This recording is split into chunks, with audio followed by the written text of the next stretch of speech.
ব্যাপার এই লোকটার জনকল্যাণ সমবায় সমিতি, আমরা গরিব মানুষ সমবায় সমিতি করেছি, দীর্ঘদিন টাকা দিছি।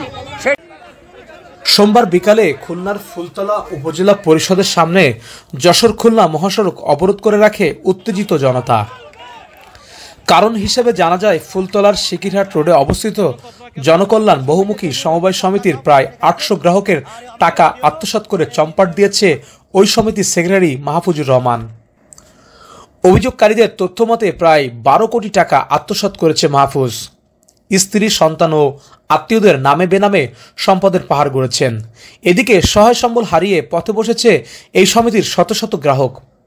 জনকল্যাণ সমবায় সমিতি, আমরা গরিব মানুষ সমবায় সমিতি করেছি, দীর্ঘদিন টাকা দিছি। সেই টাকা আজকে কয়েক হাজার টাকা লোকের টাকা আজকে মেরে দিয়ে বসে রয়েছে, আজকে আমাকে কোনো টাকা দিচ্ছে না।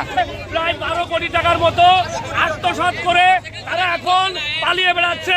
50 লক্ষ টাকা আমাকে ফ্যামিলিতে এই ধোঁকাবাজ দিয়ে টাকা গণক নিয়ে এইভাবে আত্মসাৎ করে পলায় চলে যাচ্ছে।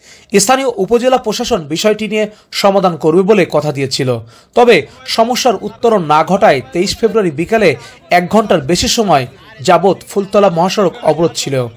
এ সময় সড়কের উপর আগুন জ্বালিয়ে বিক্ষোভ করেন গ্রাহক সহ স্থানীয়রা। প্রায় ২.৫ কিলোমিটার সড়কে যানজট সৃষ্টি হয়।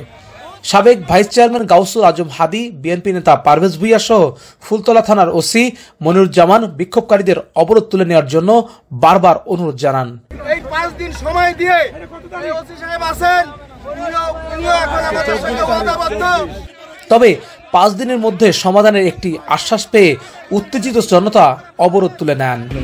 জি আমি তাৎক্ষণিক উপস্থিত হয়েছি এবং আমার সাথে এলাকার গণ্যমান্য ব্যক্তিরা সহায়তা করছে, সকলে মিলে এটা সমাধান। আলামিন খানের ক্যামেরায় আবু হামজা বাঁধন, CIN TV 24।